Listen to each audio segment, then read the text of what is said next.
Yo, what's good, YouTube? It's Darkness here. We are reviewing SmackDown for December 13th. Happy Friday the 13th. Let's get into it. So it started with Big Jim, Mr. Jimmy Uso, no yeet. He was basically saying that, his family is doing really, really good in wrestling right now. Roman, had his legendary reign for years that he did.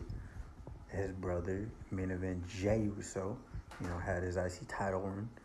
And, Jim is like, hey, I want some singles competition. You never know. I could win the Rumble. I could win singles gold. I could go after the Universal Championship. So he's just like, you know what? It's gonna be a big year for me too. The Scottish Psychopath. Drew McIntyre is not officially on SmackDown yet, but he'll probably go over in that WWE transfer portal thing that they're doing. So, yeah, but he's for sure taking out everybody from the bloodline, the OG bloodline first. He'll probably get to Roman later. To be honest, he'll probably cost Roman on the January 6th episode of Monday Night Raw, the one for Netflix. I'll talk about that in a second.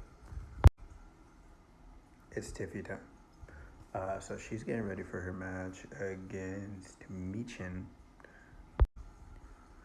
Candice and Nia are basically wishing her good luck. Like, yeah, it'd be cool if you have your own title, so you don't really gotta go after mine. You don't need the Money in the Bank contract anymore. And Tiffany's like, still gonna keep it around, Not really said that, but, you can just tell by her face. But yeah. A little interesting conundrum with the whole women's tag titles. So I thought Bianca was going to end up just vacating them and then, Damage Control or somebody gets them. But no, Nick Aldis granted her access to have Naomi be her tag partner going forward. So next week it is Candice LeRae and Nia Jax versus Bianca and Naomi. I don't really think it's a situation where you need Nia to hold another belt, but at the same time, you could have Naomi turn heel, because you could have it be a situation where Naomi was the one that attacked Jade, and then it lead to that. Or in general, it could be like a group effort thing with Naomi and Bayley, just like, hey, we wanted to take out the competition. We see Jade as a threat, not really a friend. I don't know, just me speculating. What do you guys think? Michin ends up picking up the victory against Miss Stratton. She will go on to face the winner of this match later tonight. Is it crazy to say that I kind of want this result? It'd be dope if this result happens and, the OC comes out. I know Styles is hurt right now, so he can't really come out to congratulate her. But maybe later down the line, Styles will acknowledge it, like, hey, congrats on that, We got a little backstage promo thing from DIY, basically saying that it was all part of the plan because they didn't appreciate how Johnny didn't appreciate how he was treated in his own hometown to lose to the Bloodline so quickly after they did. I think it was, a week, 2 weeks, and then they lost the titles.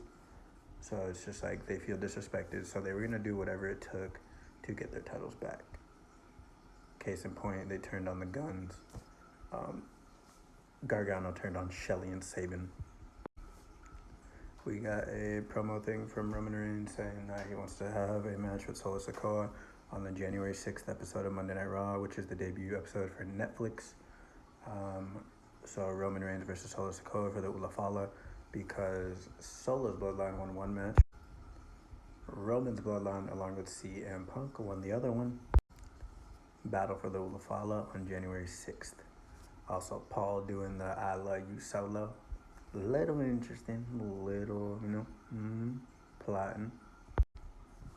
We got a thing from these guys that is Escobar, Electra, Angel Garza, and Humberto Correa, or whatever the hell his name is. I don't know the names, dude.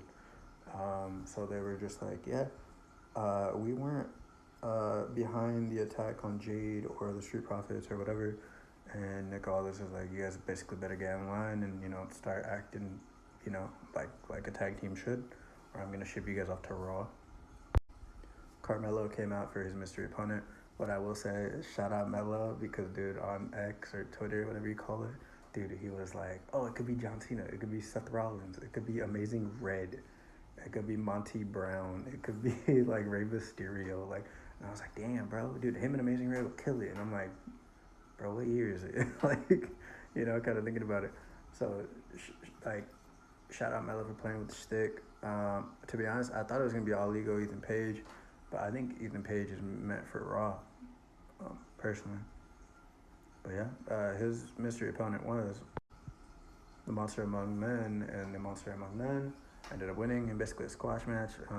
Sucks for Melo, I guess. He got a little bit of offense, but it wasn't anything crazy. It was basically just Braun Strowman dominates most of the match, basically. LA Knight cut a promo on Solo Sikoa saying that he doesn't care about the Ulafala or whatever the hell he called it, like falafel, something like that, and basically just discredited that and was like, I don't really care about your family business. I care about getting my title back, and you basically interfered with all that. More Raw on Netflix hype. Should be a cool show. I'm excited. I'm going to that. I'm going to try to vlog for you guys and do all that. I just know that YouTube's guidelines and policies and stuff are really strict. If you guys have any suggestions on that, let me know. Solo, along with the Bloodline, which is Tamatonga and Jacob Fatu, they basically destroy LA Knight. It becomes a no contest because Apollo Crews and Andrade, of all people, come to the save of LA Knight because they were the people that the Bloodline attacked last week. Also, sorry about last week. I didn't have a review for you guys, but yeah. Solo looking strong here. Shout out that Bloodline, man. Throw up that one, man. We got Pretty Deadly trying to recruit Braun Strowman for the Pretty Deadly the musical. Braun turns that down, but he ends up agreeing to be on the Grayson Waller effect next week on SmackDown. Shout out Chelsea Green for the Rough Rider. That was pretty cool. Shout out Cardona. But yeah, it was a good match. Some outside shenanigans from Piper Niven lead to Miss Green versus Michin tomorrow at Saturday night's main event. We got a promo thing from the Guns basically saying that Shelly feels betrayed because of the amount of friendship and time that he put with Gargano, and one super kick basically ruined all of that. And now that tie is severed, and they're going to do whatever they can to get their tag belts back. Got a really ominous video vignette package thing from Nakamura. I wonder who his next challenger is going to be. I wouldn't be mad if it's like Solo or like a form of all three Bloodline members, as long as Shinsuke doesn't lose, you know. Nia basically kind of consoling Tiff after losing, but like doing it really badly and just like, oh, sorry, you know, whatever. Candice LeRae basically says, hey, Nia, I got us a tag match next week against Naomi and Bianca for the tag belts. So that's going to happen next week. This is tomorrow. This is also tomorrow. This is also tomorrow. Along with Drew and Sammy. And the other match was the Michin versus Chelsea Green for the, it's the IC title? Or US? No, it's IC title, right? Yeah. Got this little sort of face-to-face thing with KO and Cody.